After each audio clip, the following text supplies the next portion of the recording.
Bonjour, je vous souhaite la bienvenue à cette conférence qui, pour l'occasion, va se faire selon un format nouveau genre, COVID oblige. Je m'appelle Pierre Mongrain et je suis candidat au doctorat en sciences des religions à l'Université Laval. Euh, Aujourd'hui, au cours de ma présentation, je vais aborder un sujet plutôt méconnu de l'histoire religieuse québécoise, c'est-à-dire les prêtres fidéidonums du Québec. Dans le cadre de ma conférence, je vais me concentrer sur les prêtres fidéidonums de Nicolet qui sont partis au Brésil. Je vais prendre quelques instants pour partager mon écran afin de mettre mon PowerPoint. Donc voilà, comme ça. Donc, pourquoi se concentrer en fait sur les prêtres du diocèse de Nicolet? En fait, c'est eux, les premiers prêtres diocésains à partir comme ça en mission. À leur suite, c'est 15 diocèses québécois qui vont envoyer des prêtres diocésains qu'on appelle aujourd'hui les prêtres fidéidonums. Donc, le congrès actuel, avec son thème de l'événement, nous permet de mettre un peu de lumière sur cette mission-là, mission qui, pour être franc, est en train de tomber dans l'oubli. Donc, c'est en 1955 que trois prêtres du diocèse de Nicolet vont quitter le Québec pour le Brésil, où ils vont prendre la charge de deux paroisses qui sont situées dans la prélature de Pinheiro, qui elle-même est située dans l'État du Maranhão, dans le nord-est brésilien, soit les paroisses de Guimarães et de Alcântara. Aujourd'hui, le souvenir de cette mission-là disparaît petit à petit à mesure que décèdent les prêtres et les différents acteurs qui ont participé à cette aventure nicolétaine. Ce qu'il en reste se retrouve dans les fonds d'archives qui sont gardés à Nicolet ou chez les Sœurs de l'Assomption de la Sainte Vierge et les Sœurs Grises, les deux communautés religieuses féminines qui ont participé à la mission. Et il y a fort probablement aussi des archives directement au Brésil. Aujourd'hui, la seule chose qui peut mettre la puce à l'oreille de quelqu'un de curieux, c'est une quête qui se tient à chaque début du mois de juin dans les églises du diocèse de Nicolet, qui est entièrement pour la mission du Brésil. Et l'animateur de pastoral missionnaire du diocèse de Nicolet me disait en fait que dans les paroisses du diocèse, on ne parle plus du tout de la mission. C'est en train d'être oublié et c'est sûr qu'avant, faut comprendre que les prêtres qui allaient au Brésil revenaient toujours se reposer à Nicolet. Alors forcément, leur passage dans le diocèse et dans les paroisses faisait en sorte qu'on en parlait plus. Donc aujourd'hui, au Brésil, il reste juste un prêtre qui est plus en fonction. C'est l'abbé Marcel Pépin, âgé de 92 ans et qui est présent au Brésil depuis 1959. D'ailleurs, il a décidé de rester au Brésil, contrairement à ses collègues qui sont venus prendre leur retraite au Québec, parce que lui, il trouve qu'il est plus utile au Brésil qu'au Québec, ce qui est, à mon sens, très révélateur du contexte religieux québécois actuel. Il semblerait donc que pour s'intéresser à cette mission, il ne reste que les milieux universitaires. D'ailleurs, on observe depuis une dizaine d'années un regain d'intérêt pour la question du missionnariat québécois, mais c'est toujours frappant de remarquer l'absence d'études portant spécifiquement sur les prêtres fidéidomes québécois. Récemment, cependant, Gilles Routier a commencé à explorer ce thème à travers différents articles et des conférences. Et il y a aussi un excellent mémoire de maîtrise qui a été fait à l'Université de Sherbrooke par Myriam Allary sur la mission de l'archidiocèse de Sherbrooke au Brésil, dans la paroisse de Béquimao, une paroisse voisine de celle dont s'occupe le diocèse de Nicolet. Mais l'étude est faite plus du point de vue des religieuses de Notre-Dame-des-Anges. Moi, de mon côté, ma conférence va aborder la mission du diocèse de Nicolet au Brésil du point de vue des prêtres afin d'en tracer les contours et de voir s'il nous est possible de comprendre pourquoi cette mission-là souffre d'un désintérêt. Au cours de cette conférence, nous allons donc voir les raisons de leur départ, les évolutions de la mission et les traces qui démontrent une perte d'intérêt envers celle-ci. Donc, avant de poursuivre, il est important de comprendre ce qu'est un prêtre fidéidunum. Donc, en fait, fidéidunum, ça signifie don de la foi et c'est le nom d'une encyclique qui va être promulguée par le pape Pie XII le 21 avril 1957 et qui va demander en fait aux évêques des vieilles chrétientés de mettre à la disposition des jeunes églises et des pays de mission leurs prêtres diocésains.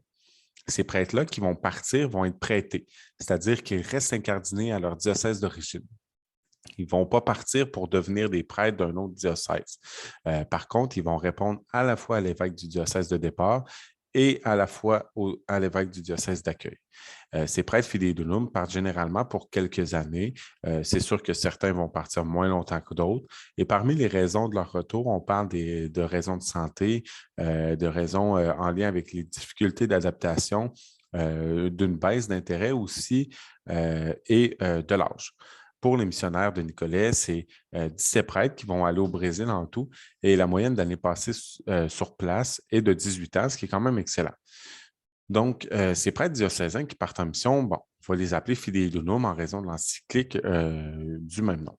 C'est une dénomination qui est un peu à rebours, si on veut, parce que les prêtres de Nicolet, eux, partent 2 ans avant l'apparition de l'encyclique.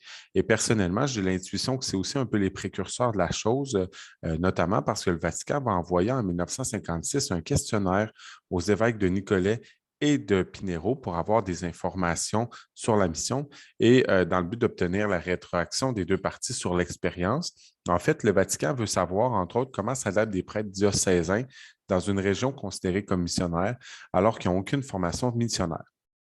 C'est parce que traditionnellement, on le sait, l'activité missionnaire est confiée à des communautés religieuses ou des sociétés de prêtres séculiers qui sont spécialisées dans le domaine.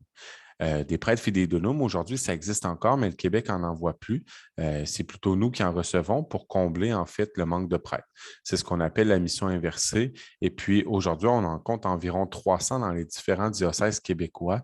Ils viennent principalement d'Afrique et d'Amérique latine.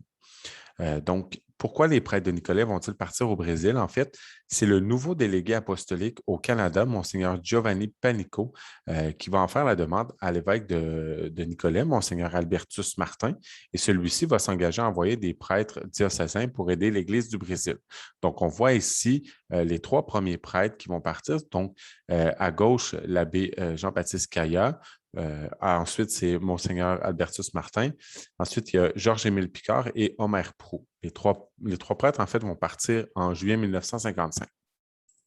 Donc, en 1955, il faut savoir que le Brésil a d'énormes besoins sacerdotaux. Il y a 6 000 prêtres pour une population de 48 millions de personnes. Le ratio est d'environ 1 prêtre pour 8 093 fidèles. Au Québec, en comparaison, il y a 7 908 prêtres en 1960, ce qui donne à la province un excellent ratio de 1 prêtre pour 586 fidèles. Dans le pays de l'Amérique latine, donc le Brésil, il y a même une différence à l'intérieur du pays, c'est-à-dire que le nombre de prêtres est plus faible dans le nord-est que dans le sud du pays, parce que dans le sud, il y a un encadrement ecclésiastique qui est supérieur et beaucoup de vocations vont être issues des communautés rurales d'origine européenne. Le manque de prêtres au Brésil, comme ailleurs en Amérique latine, fait craindre en fait au Vatican les avancées du protestantisme et du communisme sur le continent. L'envoi de prêtres va donc devenir aussi une priorité pour le Vatican dans les années 50. Le départ des 3 prêtres de Nicolet est un événement en soi. Il va faire l'objet d'un filet qui paraît le 30 juin 1955 dans les journaux La Patrie, La Tribune, Le Droit et Le Soleil, et qui indique en fait que le diocèse de Nicolet prête 3 prêtres à l'Église du Brésil pour un minimum de 2 ans. Et au début, en fait, il y a vraiment un intérêt pour la mission du Brésil dans le diocèse. La première année, la quête qu'on fait pour la mission, c'est celle qui rapporte le plus avec tout près de 7 500 et tout le monde va contribuer à l'effort financier pour soutenir les 3 prêtres dans leur charge apostolique. Beaucoup de paroissiens aussi de Nicolet et d'ailleurs, donc on voit parfois Drummondville, Victoriaville, Abitibi, il y a même de la Saskatchewan, vont envoyer des cadeaux directement au Brésil. Donc, on parle ici de livres, de différentes fournitures et accessoires, comme des lames de rasoir et même des boîtes de cigarettes. Donc, les chroniques que les prêtres envoient et qui vont relater leur expérience arrivent à soulever l'enthousiasme dans les paroisses et vont semer des graines de vie missionnaire chez les fidèles. Ce développement de l'intérêt pour la portion missionnaire de l'Église et pour la mission de Pinerolo, on la constate avec les nombreuses demandes de femmes laïques qui vont s'offrir pour aller aider les prêtres en tant que gardes-malades, institutrices et infirmières. Les hommes, quant à eux, vont s'offrir pour les travaux manuels et l'agriculture. L'évêque de Nicolet constate aussi que l'effort missionnaire du Brésil profite aux prêtres du diocèse. Ceux-ci semblent en tirer en fait plus d'esprit apostolique, plus de dévouement et une conception plus large du sens de l'Église. L'intérêt est aussi présent au niveau des communautés religieuses du diocèse. Par exemple, les Sœurs Grises, dès le début, elles vont mentionner être prêtes à aller aider les prêtres au Brésil dès que ceux-ci vont en faire la demande, alors que la supérieure des Sœurs de l'Assomption de la Sainte Vierge révèle qu'au moment où la communauté religieuse décide d'aller aider les prêtres, en fait, suite à leur demande, c'est 84 de ces religieuses qui vont se porter volontaires pour aller au Brésil, alors qu'il y a seulement 4 places de disponibles. Les Sœurs de l'Assomption vont arriver au Brésil en 1956 pour prendre en charge l'éducation, alors que les Sœurs Grises vont arriver en 1957 pour ouvrir un dispensaire à Alcantara et s'occuper des soins et des services sociaux. Euh, Au niveau de la mission aussi, elle va acquérir une certaine notoriété à l'international. Donc, à leur arrivée au Brésil, les prêtres vont être reçus très rapidement par l'ambassadeur du Canada sur place et celui-ci va même se déplacer dans le nord-est du Brésil pour leur rendre visite. En 1958, c'est l'archevêque de Boston, Monseigneur Richard Cushing, qui va faire le don d'un Jeep pour faciliter les déplacements des missionnaires, ce qui est jusqu'alors pas évident en pleine jungle. Et il se trouve qu'une des religieuses de l'Assomption est originaire de son diocèse. Et en 1960, c'est l'archevêque de Québec qui va se rendre sur place pour visiter les prêtres de Nicolet. Il y a aussi plusieurs laïcs de différents pays qui vont venir aider les prêtres à un moment ou à un autre dans les années 60 et 70. Donc ici, on parle de laïcs allemands, italiens, espagnols, japonais et américains.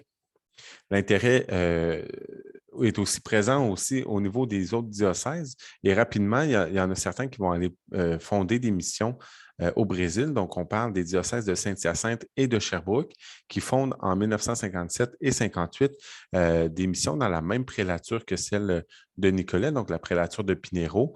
Le diocèse de Saint-Hyacinthe va s'occuper de la paroisse de Kururupu, alors que Sherbrooke va s'occuper des paroisses de Périmérim et de Bekimao, pardon. Ici, c'est bon de faire une petite parenthèse pour expliquer c'est quoi une prélature.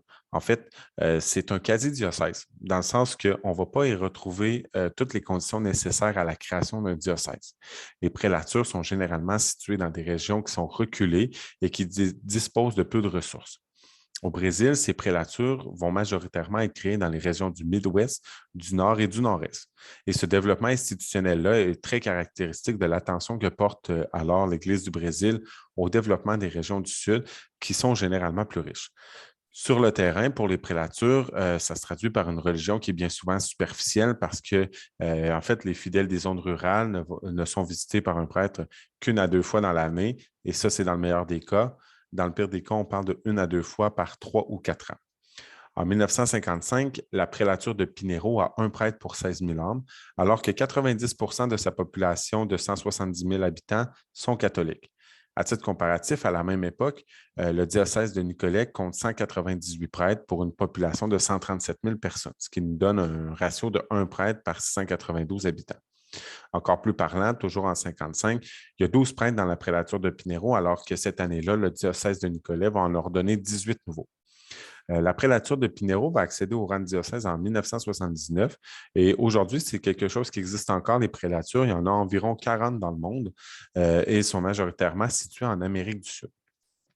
Donc, les prêtres vont aller au Brésil avec l'objectif de développer les vocations sacerdotales locales, mais la méconnaissance de la religion par le peuple, c'est un grave problème qui va obliger les prêtres nicolétains à d'abord penser à l'évangélisation. En effet, après 2 ans de mission intérieure, donc en 1957, ils ont visité des villages qui sont éloignés les uns des autres de plusieurs kilomètres au travers de la jungle, à faire des baptêmes, des confessions, des mariages, des bénédictions en série de jour comme de nuit.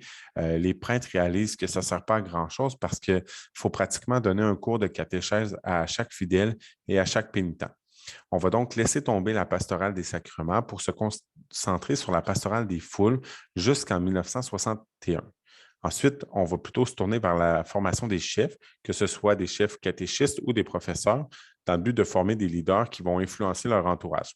C'est une stratégie que la mission va adopter de 1961 à 1964 et qui va porter ses fruits dans le sens que ça va permettre de former plusieurs professeurs de qualité qui vont être dévoués à l'enseignement aux enfants et aux pauvres.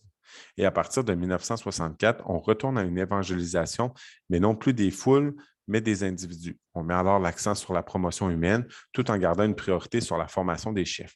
Et à partir de 1967, il y a des prêtres de Nicolet qui vont aller aider l'Église du Brésil autrement. On va en parler un peu plus tard. Pour les vocations, de l'aveu même de l'abbé Pépin en 1966, c'est plutôt difficile de former des prêtres brésiliens parce que les Brésiliens, c'est des gens sentimentaux, comme il l'explique dans une conférence qu'il donne à Victoriaville devant les chevaliers de Colomb.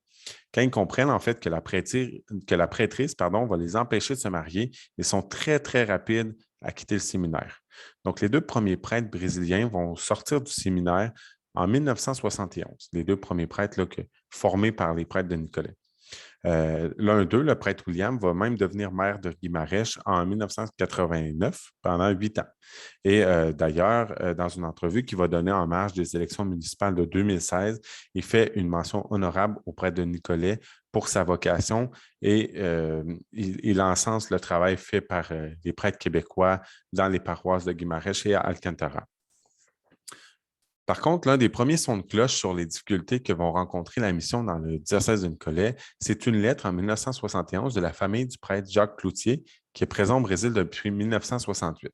La famille va supplier l'évêque d'envoyer de l'aide au Brésil, mais sont conscients en fait que beaucoup de prêtres de Nicolet ne veulent pas se délocaliser, mais en étant certains que quelques-uns voudront peut-être prêter main forte si la demande vient de l'évêque en personne. La relève ne vient plus en assez grand nombre pour donner l'impression aux prêtres du Brésil que le diocèse de Nicolet se soucie encore de la mission. On parle de seulement 3 prêtres qui vont aller aider dans les années 70. Donc, on parle d'un qui part en 1970, un en 75 et le dernier en 78. Et ça va être les derniers qui vont partir. D'ailleurs, les gens qui vont visiter les missionnaires sont depuis le milieu des années 60 que des gens qui ont un lien avec la mission. Donc, on parle des membres de famille, des anciens missionnaires ou les évêques. Les prêtres de la mission, eux, vont aussi relever cette absence d'intérêt. En 1975, après 20 ans de mission, on constate que si au début, tous les chrétiens du diocèse de Nicolet, prêtres et laïcs, connaissaient bien les buts et les objectifs de la mission du Brésil, il semble maintenant acquis que l'évolution de la mission et de ses objectifs sont moins connus et moins clairs, ce qui amène un manque d'intérêt et de sympathie. C'est que sur le terrain, la mission a évolué et une large remise en question sur son futur s'est mise en place à partir du milieu des années 70, notamment avec le départ des Sœurs Grises en 74 et des Sœurs de l'Assomption en 76, qui sont allées fonder des nouvelles missions ailleurs au Brésil. Le travail des prêtres est devenu plus ardu et le manque de ressources humaines et financières empêche les prêtres de répondre à tous les besoins paroissiaux. On commence à avoir du mal à assurer que ce soit la messe, les baptêmes et la pastorale à la cinquantaine de villages des 2 paroisses. C'est qu'en paroisse, au début des années 70, il n'y a que 2 prêtres et un laïc. Ça amène à penser que la structure paroissiale, ce n'est plus la meilleure manière de venir en aide à l'Église du Brésil. Le travail paroissial est devenu, entre autres, trop exigeant au niveau de la pastorale, au niveau du mental et du physique pour permettre à un prêtre d'y rester toute sa vie. Quand les missionnaires du Brésil vont avancer l'idée en 78 de se départir d'une paroisse, ils vont se rendre compte en fait de tout le poids symbolique qu'ont pris ces paroisses-là dans le diocèse de Nicolet. C'est simple, pour Nicolet, la mission diocésaine au Brésil, c'est un synonyme des paroisses de Guimarães et Alcantara. Les délaissés, c'est un peu l'abandon de la mission et le comité missionnaire de Nicolet va s'opposer fermement à cette option-là. Par contre, il faut savoir que depuis 1967, certains prêtres de Nicolas au Brésil ne travaillent plus dans les 2 paroisses et remplissent d'autres fonctions essentielles à l'Église du Maranhão. L'abbé Pépin, par exemple, assume la direction du séminaire Santo Antonio et aussi celle de la pastorale vocationnelle de l'archidiocèse de São Luís. Une urgence à ce moment-là pour l'Église du Brésil. L'abbé Maurice Laurent, en 1970, est sollicité par l'archevêque de São Luís pour s'occuper de la paroisse São Bernardo, dans le but de remplacer le curé qui vient juste d'être assassiné. São Bernardo, c'est une paroisse, en fait, qui est aussi grande que le diocèse de Nicolas au complet. En 71, c'est l'abbé Victor Asselin qui va s'occuper de la coordination de la pastorale de la prélature de Pinheiro. Donc, c'est vraiment des postes essentiels à l'Église du Brésil et c'est à leur demande qu'ils vont aller aider là. L'indifférence est consommée en fait en 1985 à l'occasion d'un numéro spécial du quotidien Le Nouvelliste pour souligner le centenaire du diocèse de Nicolet et le 35e anniversaire d'accession à l'épiscopat de Monseigneur Martin. En fait, le numéro spécial a 40 pages et dans les 40 pages, il n'y a aucune mention qui est faite de la mission du Brésil. Donc, le constat est fait en 1997. En fait, on parle d'un refroidissement des paroissiens de Nicolet, tant au niveau de la mission que de la pastorale missionnaire. On constate que l'esprit d'entraide est toujours présent dans le diocèse, mais ça passe maintenant par des groupes et des mouvements d'aide au tiers-monde qui sont dans la lignée de la solidarité internationale et non plus de l'évangélisation missionnaire. Au niveau du Brésil, les prêtres vont remettre les paroisses en fait d'Alcantara en 78 et de Guimarães en 97 et se dégagent ainsi des responsabilités paroissiales et peuvent amener une collaboration un peu plus ciblée. au moment de laisser la dernière paroisse et depuis, le clergé de Pinerot se porte beaucoup mieux que celui du diocèse de Nicolet. Outre la création de communautés religieuses, il y a beaucoup d'ordinations qui permettent de répondre aux besoins sacerdotaux du diocèse. C'est eux aussi qui envoient maintenant des prêtres fidéodomes ailleurs au Brésil. Euh, donc, euh, donc voilà pour la conférence. N'hésitez pas à m'écrire si vous avez des questions sur quelque chose ou des précisions que vous voulez avoir concernant cette mission-là du diocèse de Nicolet au Brésil. Je vous remercie pour votre écoute. Au revoir.